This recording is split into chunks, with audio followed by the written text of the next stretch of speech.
सोलापूरच्या प्रभाग क्रमांक 22 सेटलमेंट येथील विठ्ठल रुक्मिणी मंदिरात तुकाराम बीज सप्ताह मोठ्या उत्साहात संपन्न झाला। यावेळी विविध धार्मिक कार्यक्रमही संपन्न झाले।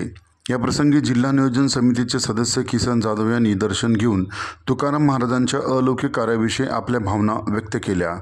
यावेळी हबप बंडोपंत कुलकर्णी, नागा महाराज गायकवाड, सचिन गायकवाड, यतिराज जाधव यांच्यासह सेटलमेंट परिसरातील भक्तगण मोठ्या संख्येने उपस्थित होते।